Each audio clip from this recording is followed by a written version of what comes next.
Residência Pedagógica UERJ, disciplina de Geografia.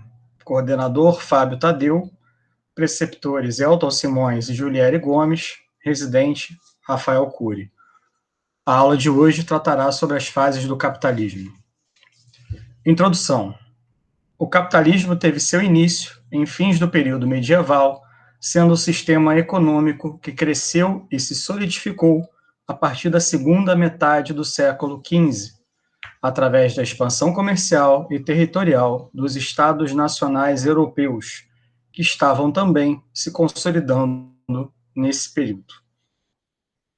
Podemos apontar como algumas de suas características a busca de pessoas e empresas para angariar o máximo possível de lucro, a consequente divisão da sociedade em diferentes classes, como, por exemplo, trabalhadores e burgueses, além de dinâmicas de mercado que envolvem oferta e procura, dentre outras características. Podemos apontar que o capitalismo possui 4 fases principais. A primeira, o capitalismo chamado de comercial. A segunda, o chamado capitalismo industrial. A terceira, o capitalismo financeiro. E a quarta, o capitalismo informacional. Trataremos a partir de agora da primeira fase do capitalismo, o chamado capitalismo comercial, que ocorreu do século XV ao século XVIII.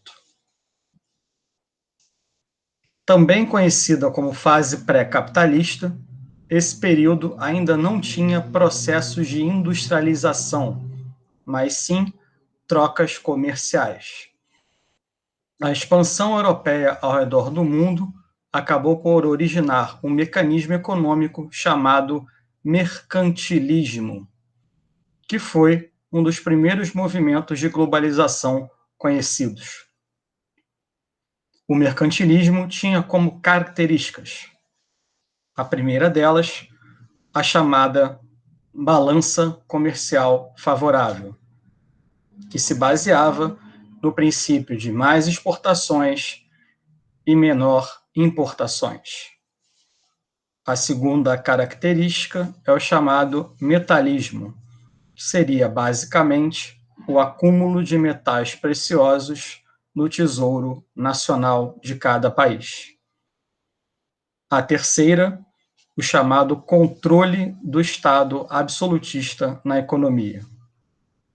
E a quarta característica que podemos apontar é o protecionismo do mercado interno contra produtos estrangeiros.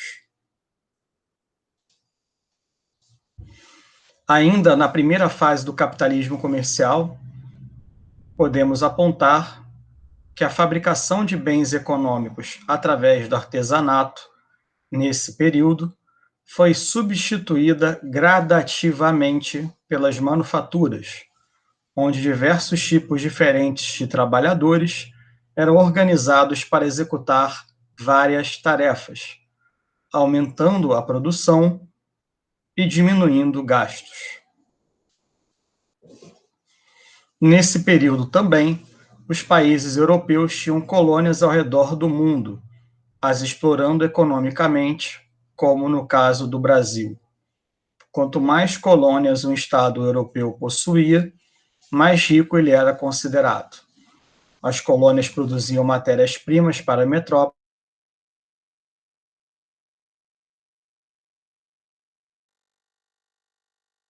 colônias.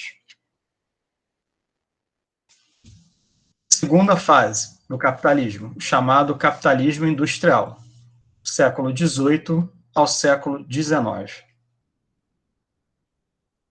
A segunda fase do capitalismo é caracterizada pela primeira revolução industrial, iniciada na Inglaterra, inseriu nos métodos produtivos a máquina a vapor, transformando as manufaturas em indústrias.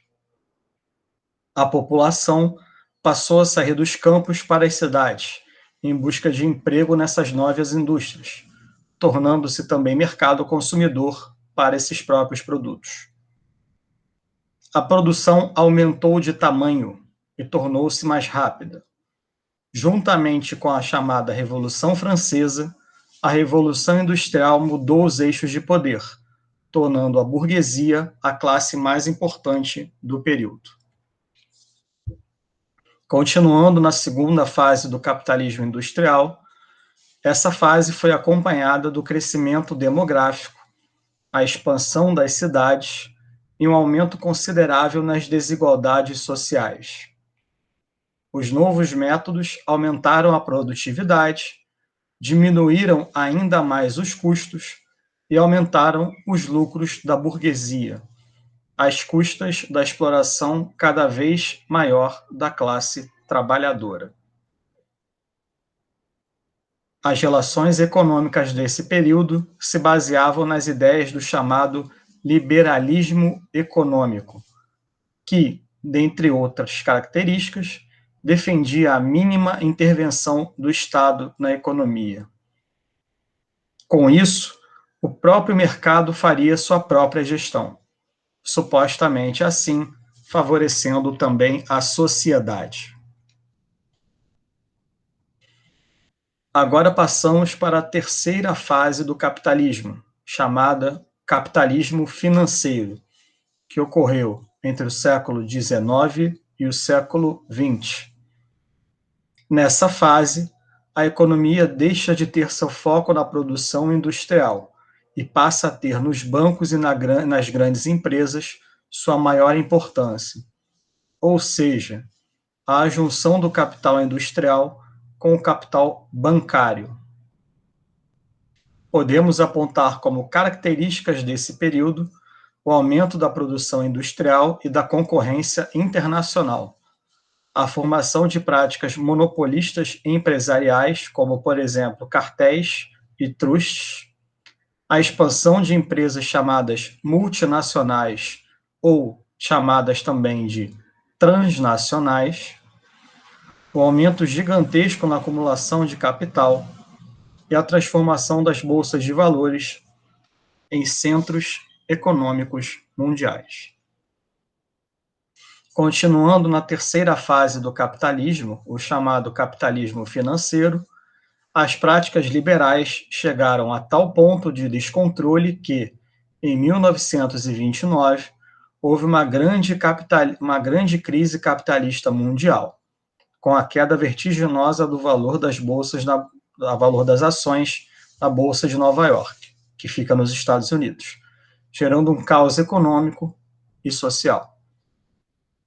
A solução para resolver essa crise foi, novamente, a intervenção em determinados casos do Estado na economia, para evitar que novas crises gerassem problemas sociais mais graves, fazendo também com que o consumo não fosse severamente afetado. A quarta e última fase do capitalismo é o chamado capitalismo informacional, que começou no século XX e é a fase que ainda estamos. Estamos nessa fase tendo como principais características o avanço da globalização e das tecnologias que envolvem os meios informacionais, além da aceleração no fluxo de pessoas, produtos e capitais. Obviamente, tais movimentos acabam por modificar nosso cotidiano, influindo em hábitos, manifestações culturais e relações socioeconômicas. Obrigado.